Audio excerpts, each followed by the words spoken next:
지난 시간에는 우리가 사사기 18장 말씀에서 미가의 우상숭배와 그 우상숭배가 단 지파 전체를 범죄하게 만든 것에 대해서 살펴보았습니다.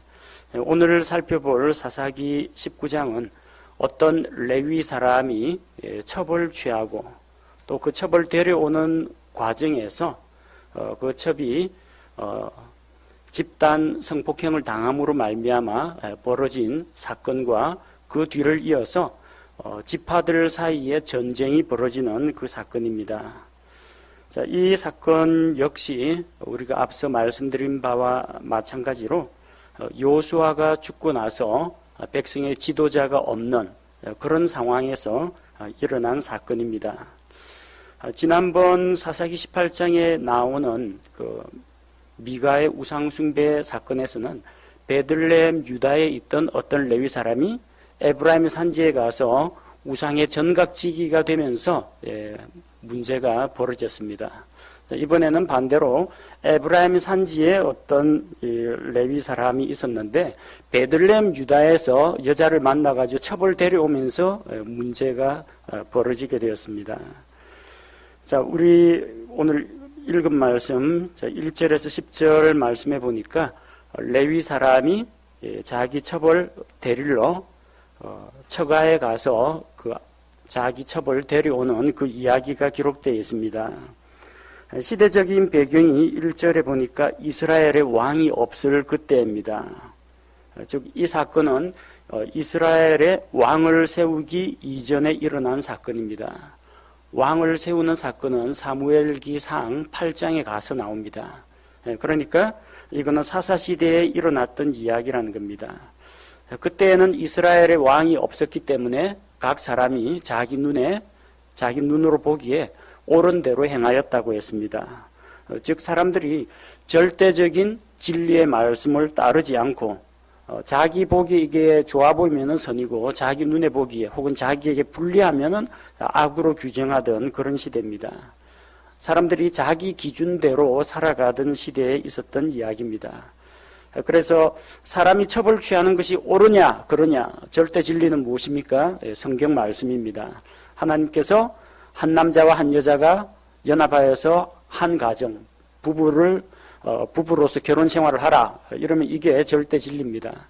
내가 보기에 아내보다 더 이쁜 젊은 여자가 있어가지고 이 여자를 내가 취하고 싶다. 자기 눈에 보기에 아내보다 그 여자가 더 좋아 보인다. 그럼 그게 그 사람들에게는 그게 선이었다는 겁니다.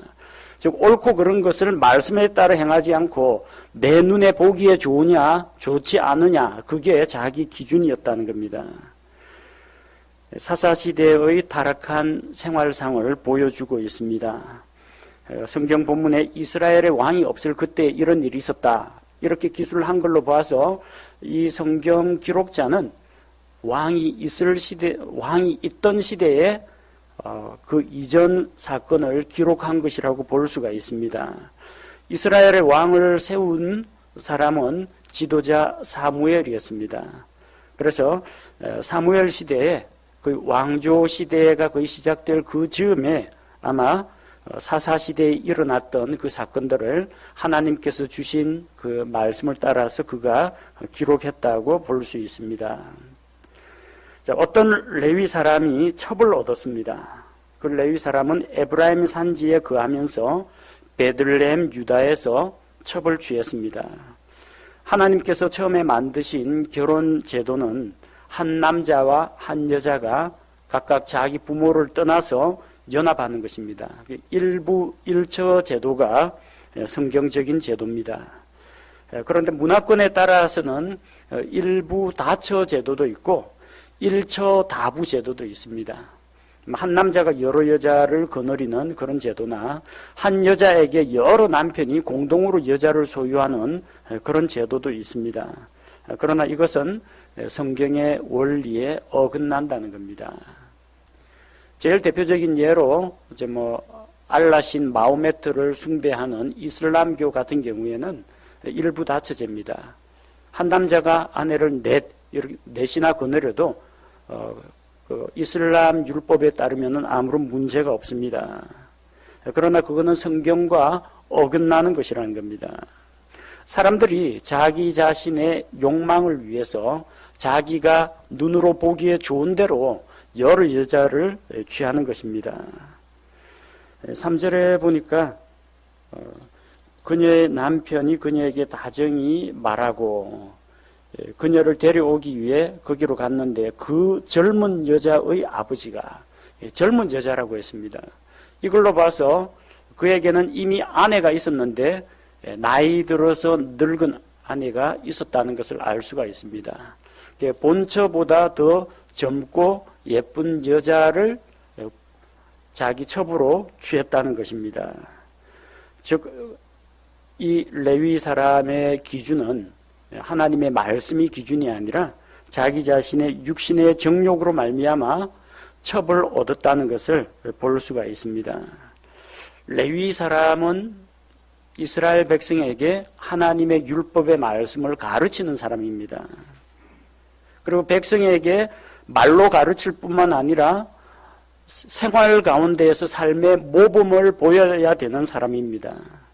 여러분, 만약에 강단에서 목사가 성도들에게 하나님의 말씀으로 선포하고 권면하고 가르치는데 정작 자기 당사자는 그렇게 살지 않는다면 그 설교는 능력이 없습니다. 사람을 변화시키지 못합니다. 사람들은 설교를 듣기보다는 설교를 보기를 원합니다. 말씀을 원리 원칙대로 가르치기보다는 그 원리 원칙대로 살아가는 모습을 보여주기를 원합니다.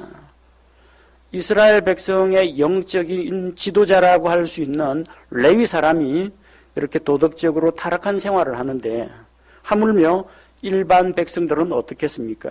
그들은 말할 것도 없다는 겁니다. 자, 그래서 이 레위 사람이 첩을 얻었는데 아내와 첩을 이제 데리고 살았는데 첩이 도망을 갔습니다. 레위 사람의 첩이 간음을 했습니다. 창녀짓을 행하고 남편을 버리고 달아났습니다. 레위 사람은 아마 화가 났겠죠. 자기가 그 젊은 여자를 얻기 위해서 얼마나 노력을 들였고 또 얼마나 더 자상하게 본처보다 얼마나 더 잘해줬는데 감히 나를 배반하고 딴 남자를 만나고 떠났단 말인가. 그래서 아마 화가 났을 겁니다.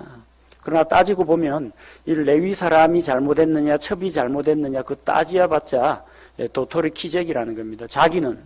자기는 아내 이외에 첩을 얻었으면서 첩이 다른 남자 만나는 것은 또 용납을 못한다는 겁니다. 그러면 레위 사람의 아내도 이 레위 사람이 첩을 얻는 것을 용납하지 못한다라는 것을 기억할 필요가 있습니다. 자기가 하면 로맨스고 다른 사람이 하면 간음이라고 규정하는 이 순전히 자기 주관적인 그런 가치관을 가진 사람이라는 것을 볼 수가 있습니다. 입장을 바꾸어가지고 첩에 대해서 한번 생각해 봅시다. 첩은 언제나 불안합니다. 왜냐하면 정실 부인이 따로 있습니다. 그 남편에게 사랑을 받고 귀염을 받더라도 한계가 있습니다. 나중에 자녀를 낳고 상속의 문제라든지 이런 문제가 있으면은 자기 집 여주인에게 견제를 당할 수밖에 없습니다. 그리고 자기는 이 남자 한 남자를 보고 여기 들어왔는데 그 남자는 자기 한 사람만 보는 게 아니라 두 여자를 거느리고 있다는 겁니다. 첩은 그 남자의 사랑을 독차지할 수 있는 위치에 있지 않습니다. 이 레위 사람이 두 여자를 동시에 사랑하고 동시에 데리고 사는데 첩 입장에서 그럼 나라고 못할 게 있겠느냐. 이 레위 사람 남자 말고 나도 다른 젊은 남자 그런 남자를 만날 수 있다. 충분히 그렇게 생각할 수 있는 겁니다. 그래서 이 레위 사람 이외에 다른 남자를 만나서 간음을 저지른 겁니다. 그러다가 아마 발각이 된 모양입니다. 그냥 그 집에서 계속 머물면서 이중 생활을 하지 않고 자기 친정으로 도망을 간 것을 보니까 아마 그게 발각이 된 모양입니다. 그런데 3절에 보니까 첩이 이 레위 사람을 떠나가지고 친정으로 돌아간 지 넉 달이 지났습니다. 시간이 지나니까 아마 레위 사람도 첩에 대한 그런 분노도 좀 깔아앉고 마음이 진정이 됐을 겁니다. 그리고 또다시 그녀가 보고 싶어졌을 겁니다. 그래서 이제 종을 데리고 그녀를 데리러 가는 길입니다. 원래 신명기 율법에 의하면 신명기 22장 22절 율법에 의하면 간음을 한 자들은 죽여야 합니다. 그러니까 자기 첩이 자기를 버리고 다른 남자를 만나가지고 간음을 했으면요 어떻게 해야 돼요? 돌로 쳐 죽여야 됩니다. 근데 이 레위 사람은 3절에 보니까 그녀에게 다정히 말하고 그녀를 데려오려고 합니다. 율법에 어긋나죠. 율법에 의하면은 사형을 집행해야 할 판인데, 그러니까 율법이 아니라 자기 자신이 기준이라는 겁니다. 만약에 그녀가 아주 못생겼거나 마음에 안 들었더라면 아마 돌로 쳐 죽이려고 했을 겁니다. 근데 그녀가 이쁘고 그녀 없이는 못 살겠고 보고 싶고 하니까 다정하게 말해서 데려오려고 하는 겁니다. 율법을 어겨서라도 다시 그녀와의 관계를 회복하고자 하는 겁니다. 그래서 길을 떠납니다. 종 한 명을 데리고 나귀 2마리를 데리고 그녀의 아버지 집으로, 그러니까 첩장인에게 처갓집으로 찾아가는 겁니다. 남편에게 버림받거나 아니면은 남편과 사별을 한 여자는 친정으로 돌아갑니다. 이 레위 사람과 이 관계가 이제 문제가 생기니까 친정으로 도망을 간 겁니다. 근데 레위 사람은 그녀를 반드시 데리고 오겠다, 그런 작정을 하고 떠났습니다. 뭘 보면 아느냐면 나귀를 2마리 데리고 갔다는 겁니다. 한 마리는 자기가 타고 한 마리는 그 여자를 태워야 됩니다. 종은 고삐를 잡고 나귀를 몰면서 가야 됩니다. 종이 주인하고 맞상대하면서 나귀를 탈 수는 없겠죠. 이 종은 이제 마부 노릇을 해야 됩니다. 자, 그렇게 처가를 찾아갔더니 장인이 레위 사람을 반갑게 맞이해 줍니다. 아무래도 자기 딸이 비록 첩으로 들어가긴 했지만 상대가 레위 사람이라는 겁니다. 쉽게 말하면은 사위를 봤는데 사위가 말씀 사역자 목회자라는 겁니다. 그럼 아무래도 아무리 자기보다 나이가 어리더라도 대우를 해주려고 하는 겁니다. 영적인 지도자라고. 보통 이제 동양 문화권에서는 사위에 대해서 후하게 대접하는 그런 문화가 있습니다. 우리뿐만 아니라 뭐 동남아시아 거의 대부분 마찬가지입니다. 며느리는 데려와가지고 그 집에서 막 일을 시키고 그러지만 사위는 찾아가면 대접을 받습니다. 근데 더군다나 자기 딸이 또 잘못한 게 있어요. 이 레위 사람이 혹시 자기 딸을 미워해가지고 끌어내라 돌로 치자고 하면은 꼼짝없이 죽습니다. 근데 사위가 스스로 낮추고 자기 장인에게 와가지고 딸을 다시 데려가겠다고 하니까 얼마나 고맙습니까? 자기 딸을 그렇게 다시 데려가겠다고 하니까 잘못한 게 있는 그 딸의 허물을 덮어주니까 그저 고마워가지고 반갑게 영접을 합니다. 그래서 그 집에 자그마치 사흘 동안 머물렀습니다. 첩장인이 그를 자기 집에 머물게 했는데 4절 말씀해 보니까 사흘 동안 그들이 함께 머물면서 거기에서 먹고 마시고 함께 시간을 보냈습니다. 그런데 이게 처음 사흘 머무는 것으로 끝이 나지 않고 계속해서 사위가 떠나려고 하면은 잡고 떠나려고 하면 잡고 그러다가 돌아가는 일정이 점점 늦어지게 됩니다. 그 과정이 5절에서 10절 사이에 기록이 되어 있습니다. 레위 사람이 처가에서 떠나지를 못합니다. 본문에 보니까 사흘간 머무르는 기간이나 돌아가겠다고 하는 그 여행 과정에 보면은 안식일 이야기가 나오지 않습니다. 그들이 뭐 안식일을 지켰다라는 이야기도 나오지 않고 또 안식일에는 또 여행을 못하게 돼 있거든요. 안식일 이야기가 나오지 않는 걸로 봐서 아마 안식일을 보낸 다음에, 그러니까 토요일 안식일을 보낸 다음에 유대인들로 하면은 이제 일요일 날 아마 일찍 출발했던 모양입니다. 아침 일찍 출발하면은 저녁 늦게 도착할 수가 있습니다. 에브라임 산지에 있는 실로에서부터 베들레헴까지 거리가 약 42km입니다. 물론 뭐 직선 거리는 아니겠지만 어쨌든 42km 정도 되는데, 사람이 보통 산책할 때 천천히 이게 걷는 속도가 시속 4km입니다. 그러니까 대략 한 10시간 정도면 충분히 도착할 수 있다라는 거죠. 그러니까 아침 먹고 일찍 출발하면은 한 저녁 무렵에는 처갓집에 도착한다는 이야기입니다. 거기서 사흘 동안 먹고 마셨습니다. 그래서 일, 월, 화 사흘을 머물렀는데 넷째 날, 그러니까 한 수요일 정도 되겠죠. 넷째 날 아침에 출발하려고 하는데 장인이 붙잡습니다. 뭐라고 하면 붙잡습니까? 청하건대 빵 한 조각만 먹고 가라는 이야기입니다. 빵 한 조각을 먹고 그대의 마음을 위로한 뒤에 너희 길로 가라고 합니다.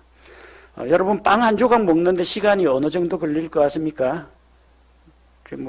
이따만큼 큰 케이크일 리는 없고, 빵 한 조각 먹는데 식사 시간 1시간 안 걸릴 겁니다. 근데 그 빵 한 조각 1시간이 하루가 걸립니다. 빵 먹었어요. 가려고 하는데 함께 먹고 마시고 오후가 되니까 하룻밤만 더 묵고 가려고 합니다. 어차피 해 떨어져 가는데 지금 가봤자 어떻게 합니까? 밤중에 여행하는 건 상당히 위험합니다. 가로등 불빛도 없고 캄캄한데 산속에서 길을 못 찾습니다. 그리고 맹수들의 위협도 감수해야 합니다.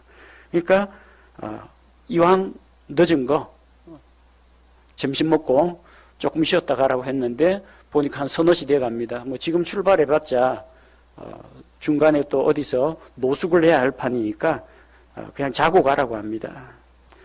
그래서 그는 일어나서 떠나려고 하는데 장인이 말리는 바람에 거기 머물게 됩니다. 우리에게 다가오는 죄의 유혹, 세상의 유혹도 이와 같습니다. 딱 이번 한 번만 스스로 자기와 타협을 많이 합니다. 학생들은 중요한 시험이 있다.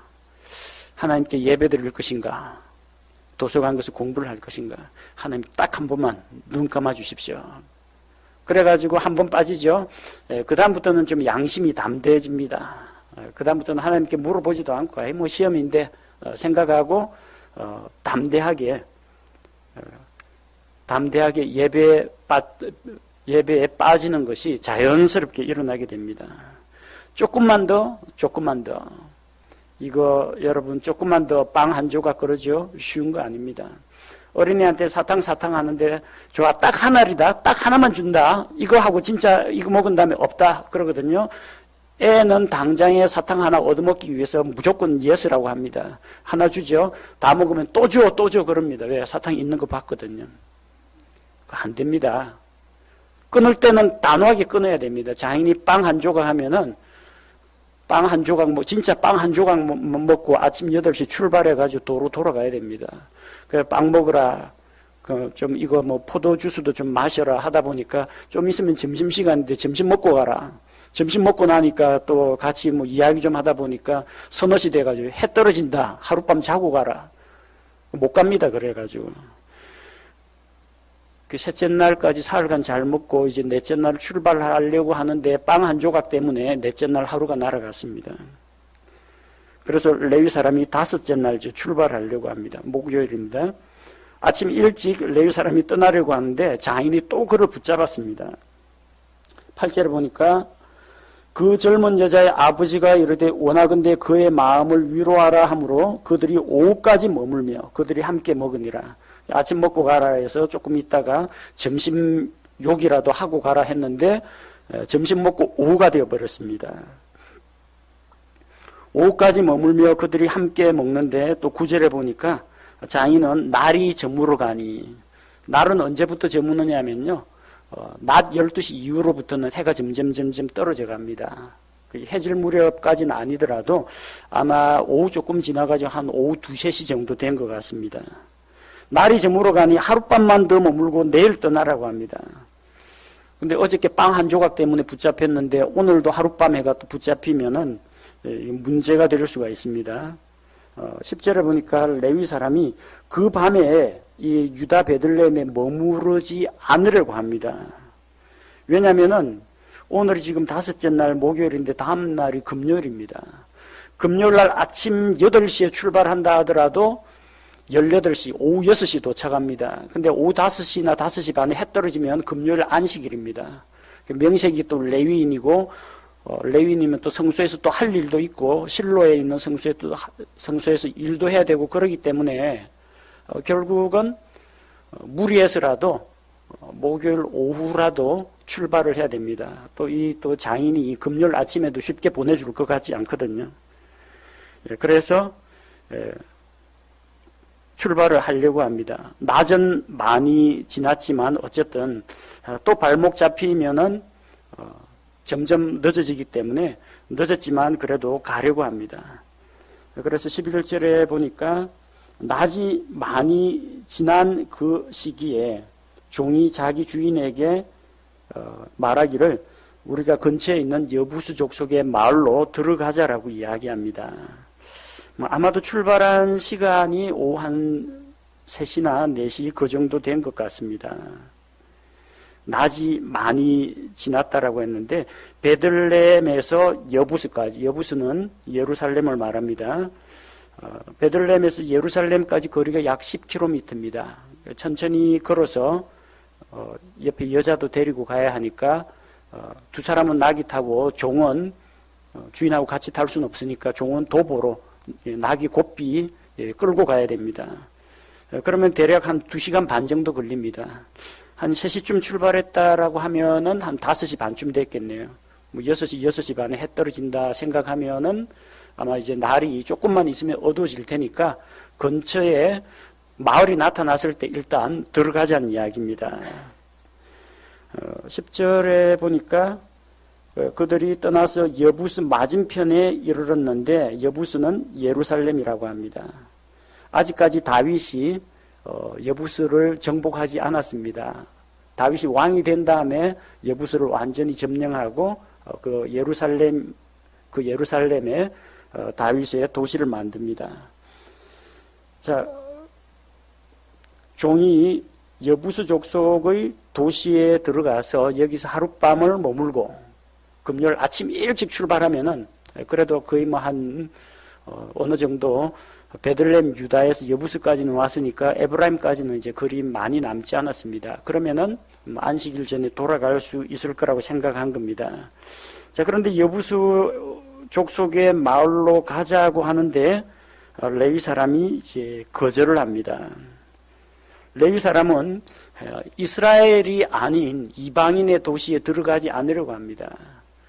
무슨 생각에서 그러느냐면은 나는 거룩한 택함 받은 이스라엘 사람이고 또 그 중에서도 레위 사람인데 어떻게 이 세상에 속한 이방인들 그 사람들과 어울릴 수 있느냐 그런 생각입니다.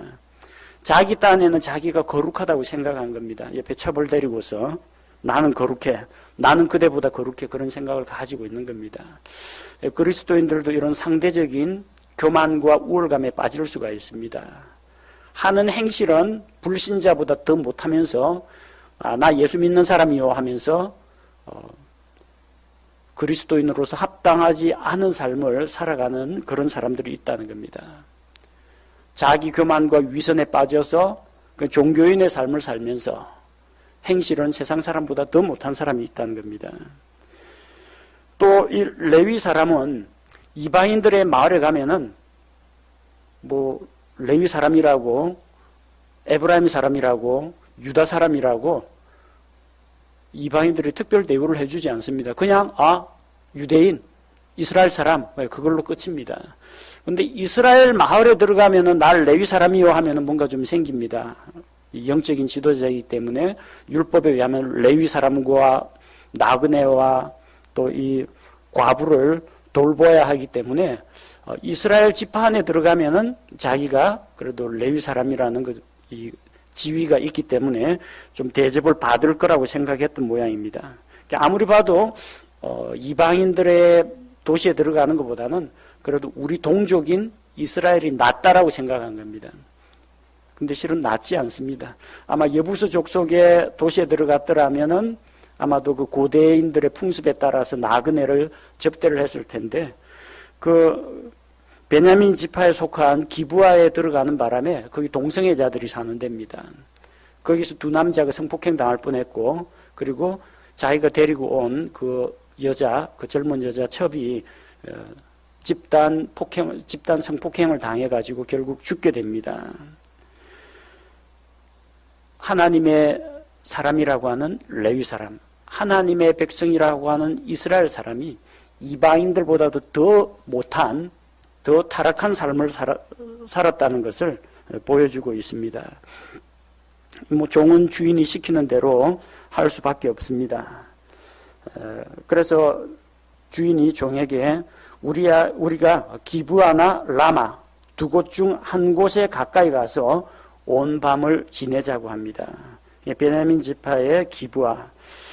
베냐민 지파의 기브아까지 가려면 여부스 근처에 왔는데 여부스에서 기브아까지 1시간 정도 더 걸립니다. 이때가 한 오후 5시 반이라고 하면 1시간 더 지나면 6시 반입니다. 6시 반, 7시면 진짜 해 떨어지고 어둑어둑하게 됩니다. 14절에 보니까 그들이 기브아에 도착했을 때, 베냐민의 지파에 속한 기브아에 도착했을 때 해가 졌다고 했습니다. 그들이 아침 일찍 출발했더라면은 이렇게 중간에 해 떨어지는 일은 없습니다. 해가 떨어지더라도 에브라임 산지에서 해가 떨어졌을 테고 다 자기 동네 사람들이고 무사히 자기 집에 도착했을 겁니다. 괜히 거기 하루 붙잡혀가지고 낮에 출발하니까 이런 문제가 생기는 겁니다. 점심 먹고 해가 좀 지난 오후에 출발하니까 도중에 하룻밤을 어디선가 유숙해야 되는 그런 문제가 생겼습니다. 자, 그래서 레위 사람 생각에는 내가 명색이 레위 사람인데 베냐민 지파든 어느 지파든 내가 가면은 누군가 나를 반갑게 영접하겠지 생각했는데 천만의 말씀입니다. 15절에 보니까 기브아에 가서 머물려고 거기 들어가서 도시의 거리에 앉았는데 보통 성문 안쪽에 들어와서 성문 입구에 앉아 있으면은